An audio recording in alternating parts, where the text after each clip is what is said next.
surga, terima kasih Tuhan. Kami panjatkan pujian kepadamu karena Engkau telah memilih kami, Engkau telah menyelamatkan kami, dan kami menjadi umat-Mu, umat tebusan-Mu ya Tuhan. Kami menjadi milik-Mu yang Engkau lindungi selalu. Kami bersyukur Tuhan untuk hari ini. Kami melihat bagaimana Tuhan memimpin kehidupan kami. Dan pada hari ini juga Tuhan, kami mengadakan ibadah perhiburan ini. Tuhan, kami kehilangan orang yang kami kasihi. Kami kehilangan ibu kami kehilangan opung kami yang kami cintai ya Tuhan. Dan kami sekarang Tuhan datang kepadamu. Kami percaya Tuhan, Engkau telah memiliki dia, Engkau telah menerimanya kembali ya Tuhan. Bapa di surga, biarlah pada hari ini kami datang dengan hati yang sedih, hati yang hancur, dan hati yang juga bersyukur kepadamu, Allah yang memiliki kami, yang melindungi kami. Kami serahkan ibadah kita dalam tangan Tuhan, supaya hari ini sekali lagi Tuhan menghibur kami, memberikan keteguhan iman kepada kami Tuhan, buat kami yang bersedih dan buat kami yang terhilang ini Tuhan. Tuhan, kami serahkan dari awal sampai akhir dalam tangan-Mu. Dalam nama Tuhan kami Yesus Kristus kami berdoa. Amin. Maaf, dipersilahkan kembali. Sebelum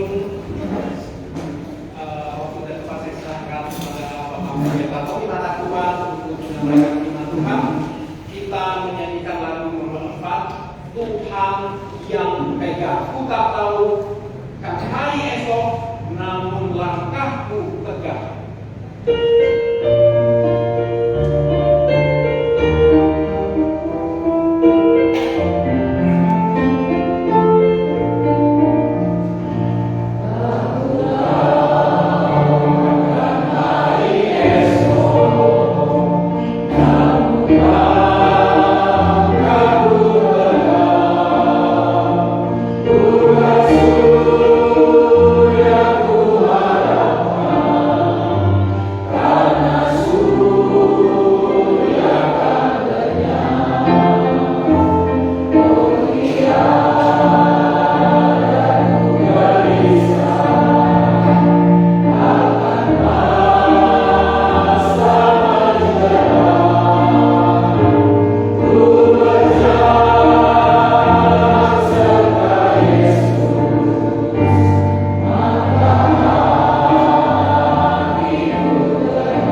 sekali nasihat daripada firman, kita akan memperhatikan penghiburan daripada firman bagi kita sekalian.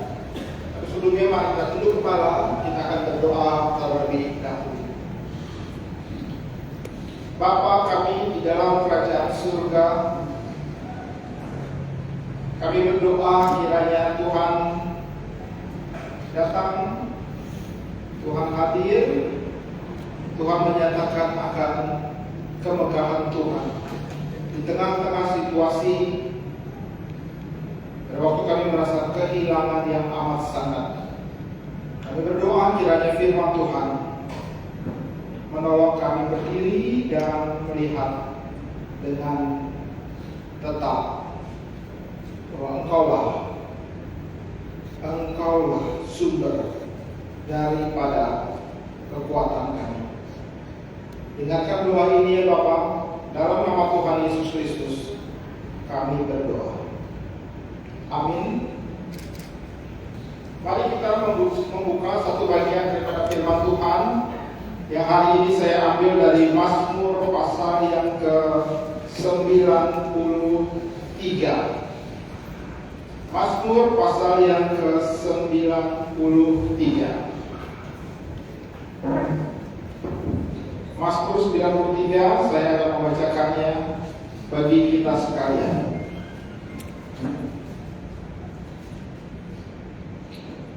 Tuhan adalah Raja.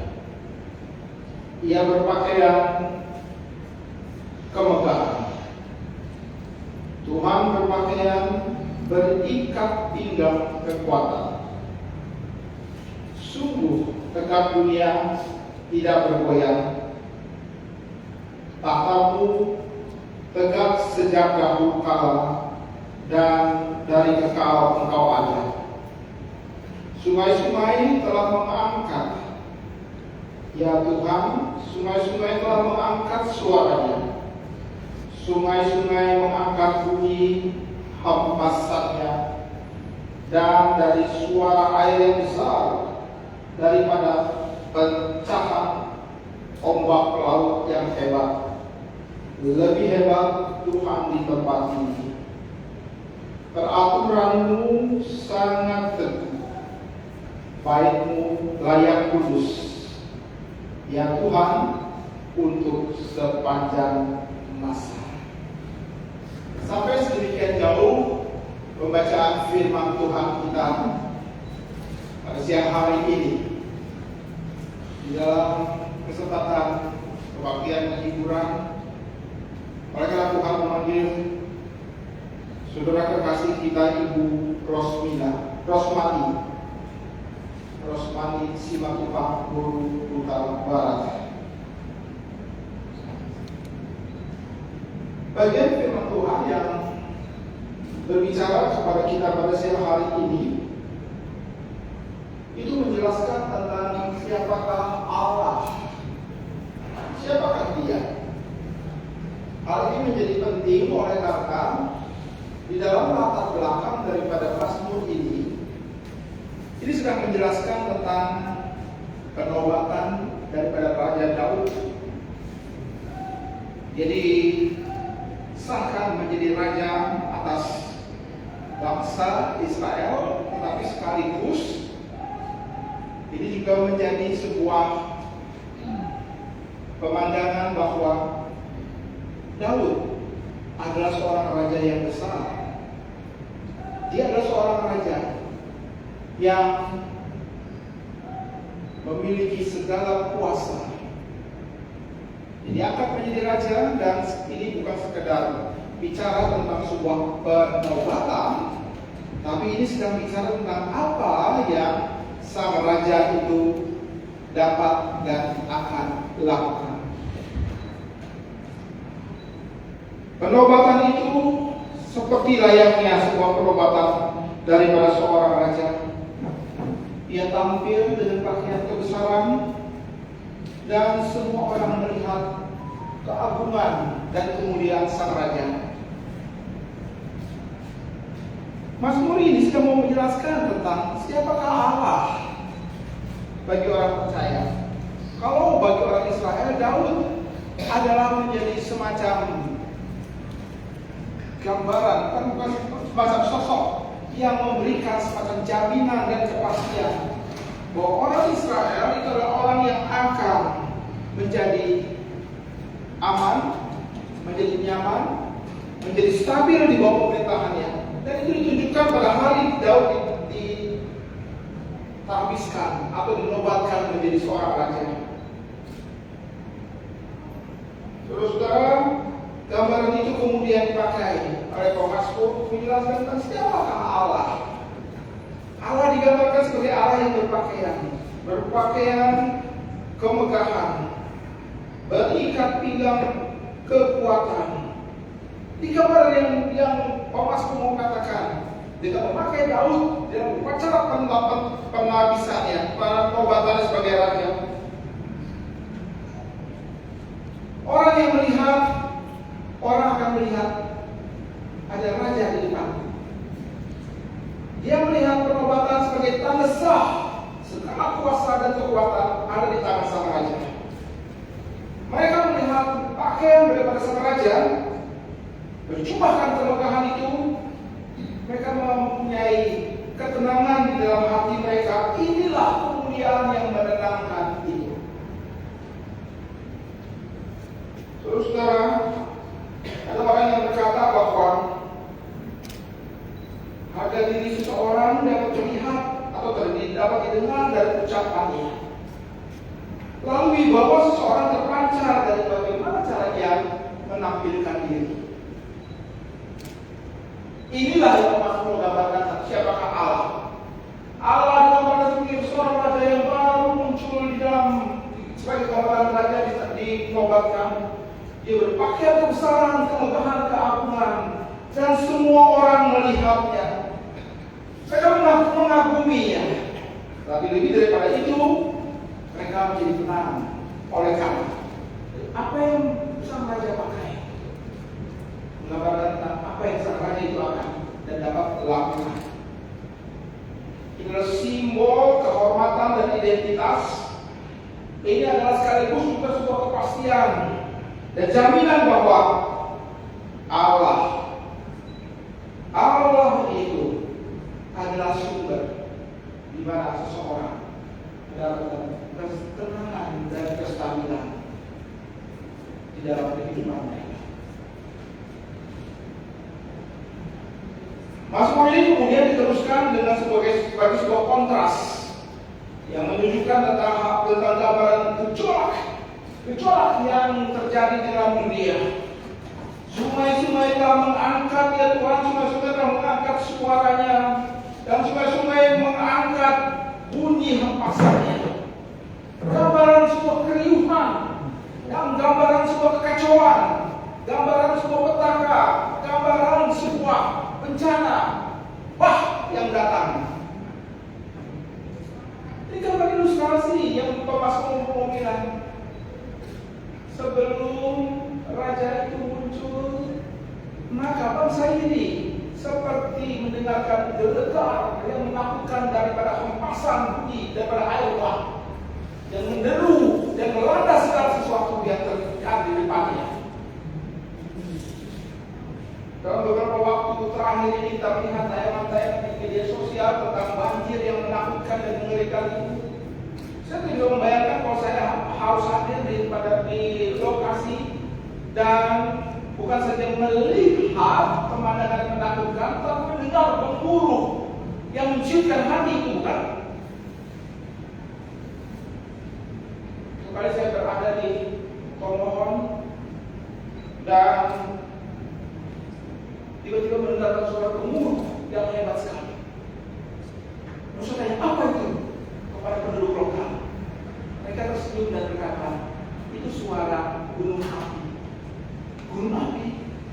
Itu Pak, gunung lokal sedang bergemuruh di dalam perutnya. Itu saja sudah membuat saya cium hati. Gemuruhnya itu betul-betul menakutkan.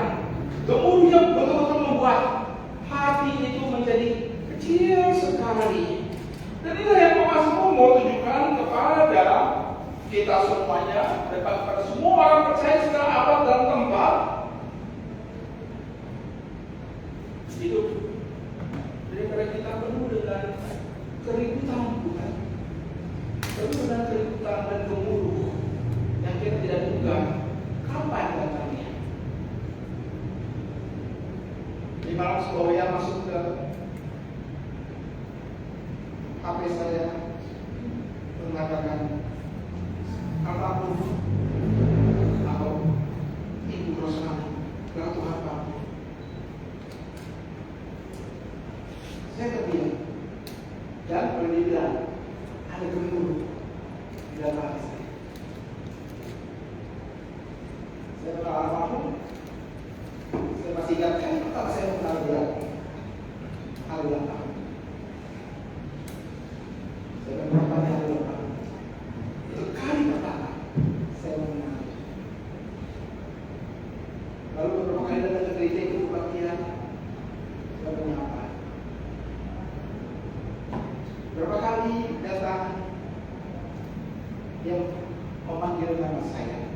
Oh, sebuah keindahan bagi seorang pendeta. Jemaat memanggil namanya. Saya cipika-cipiki padanya. Dan begitulah beberapa kali pengalaman. Sampai kemarin malam ada tujuh. Tuhan memanggil almarhum. Saya percaya gemuruh ini pasti lebih dahsyat di dalam hidup keluarga.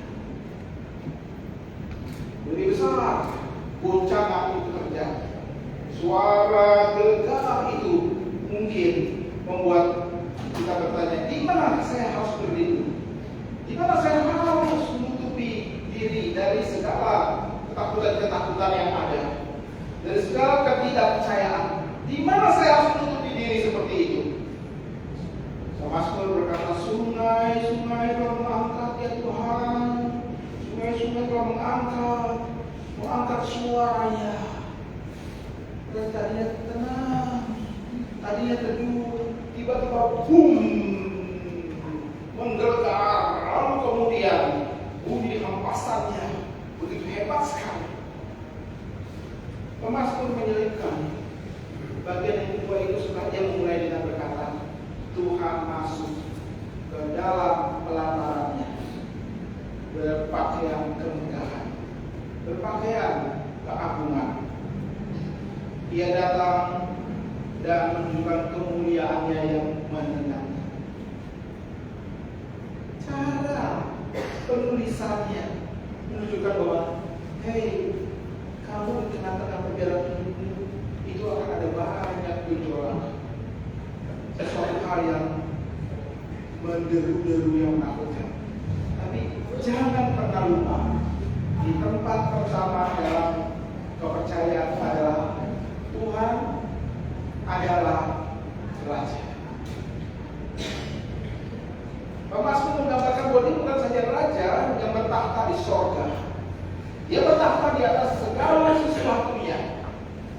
Dia bertahta segala ciptaannya, baik ciptaan yang hidup maupun yang tidak bernyawa. Dia bertahta di sana.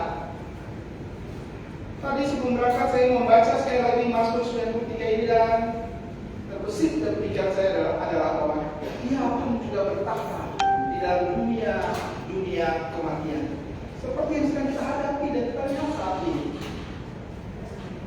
Dunia kematian bukan sesuatu hal yang membuat dia tidak tahu. Dunia kematian bukan menjadikan dia menjadi Allah yang terkaget-kaget karenanya. Dunia kematian bukan berarti Allah tidak pernah ada di tempat itu. Justru Dialah penguasa dunia kematian. Dan kematian tidak pernah bisa mengambil alih kekuasaan daripada Raja kita. Sebab Raja kita pernah berada di dalam dunia orang mati. Dia pernah ada di sana 3 hari lamanya. Tapi dia bangkit kepada kematian.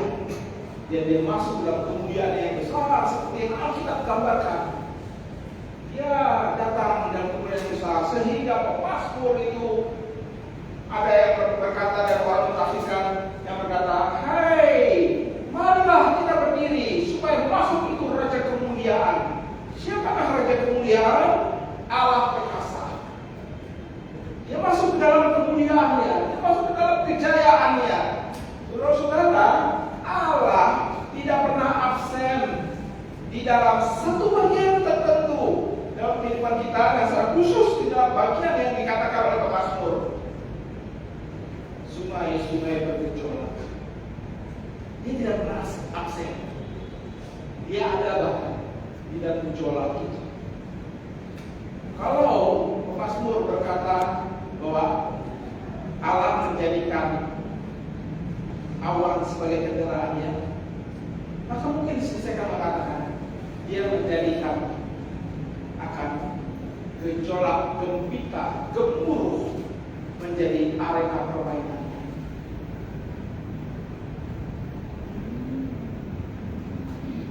Terus saudara, kita memuji Tuhan. Ada catatan Mazmur 93 ini. Bahkan di dalam gelombang yang paling dahsyat pun semua tunduk dalam pujian kepada Sang Pencipta. Terus saudara, Allah digambarkan dalam kekudusan kediamannya. Di tengah ketidakpastian, pemazmur menegaskan hanya ada satu kepastian, bahwa Dia adalah Raja untuk selama-lamanya dan selama-lamanya. Sejak dahulu kala, sekarang, dan sampai kapan, Dia tetap adalah Raja. Membaca Mazmur 93 ini saya rasa sesuatu hal yang sangat tepat, karena inilah menjadi kebutuhan yang mendalam dalam kehidupan manusia. Kita membutuhkan stabilitas rohani, bukan? Kita membutuhkan ketenangan iman di dalam dunia yang terus berubah. Arus banjir dan kehidupan yang penuh dengan tekanan, kecemasan yang terus-menerus mendera, serta kekacauan demi kekacauan yang ada. Ingatlah, tidak ada satu bagian di mana Allah tidak menjadikannya sebagai tempat Dia berdiri dengan pakaian kemegahan. Oh saudara, ketenangan hati itu bukan berasal dari kontrol diri kita atau dari catatan pengalaman kita. Tidak. Ketenangan diri hanya mungkin pada waktu Roh Tuhan membawa kita melihat Allah yang mulia itu.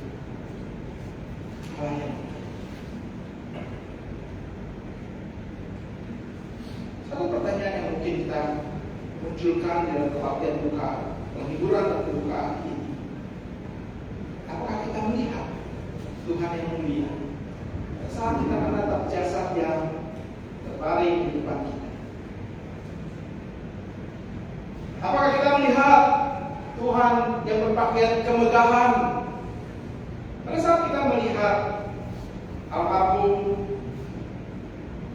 Ibu Rosmani didandani dengan penuh keindahan pada saat ini, apakah kau melihat apa yang indah? Lebih indah kata Alkitab. Alkitab berkata, daripada suara air besar dan daripada pecahan ombak yang hebat, lebih hebat Tuhan di tempat yang tinggi. Saat kita melihat kedukaan, saat hati kita diramut oleh kedukaan, engkau bisa mengatakan, aku lihat Tuhan lebih hebat. Kedukaan seakan-akan sekarang sedang mengintai untuk menjatuhkan, meluluh rantakkan daripada segala emosi. Pemazmur berkata, jangan lupa Tuhan lebih hebat. Tuhan lebih hebat. Dialah yang di tahta itu lebih hebat. Dia berdiri dan menatap setiap umat pilihan. Dia lebih hebat. Saya membayangkan orang-orang Israel yang hadir dalam perobatan daripada Raja Daud. Mereka lihat Daud duduk di serangan tambahannya di sana, dan dia berkata, aku tahu engkau dulu di tahta, engkau hebat. Kami punya banyak musuh, tapi engkau lebih hebat. Engkau sudah memimpin kami melalui cerita, tetapi hebatnya Allah itu sejak dia masih muda. Hebatnya Allah itu yang membawa dan memelihara dia setelah dia ditahbiskan. Hebatnya Allah itu yang membawa dia mengelilingi dengan bukit-bukit batu. Hebatnya Allah itu yang menemani dia di dalam gua pada waktu dia dikejar-kejar sebagai musuh. Dan sekarang dia lebih hebat. Saudara, pengalaman iman kita harusnya mempunyai satu kesimpulan: Allah lebih hebat dari semua. Amin. Allah lebih hebat dari kedukaan. Amin. Allah lebih hebat daripada air mata yang turun. Amin. Allah lebih hebat daripada semua keterhidangan dan semua alasan-alasan kita mencurigai dan menyesal. Orang yang kita kasihi Tuhan sudah panggil pulang. Kita tidak lagi bisa melihat akan aktivitasnya di dalam rumah. Kita tidak lagi mendengarkan suaranya yang menyuruh ini dan itu. Yang seakan-akan kita tidak suka mendengar aduh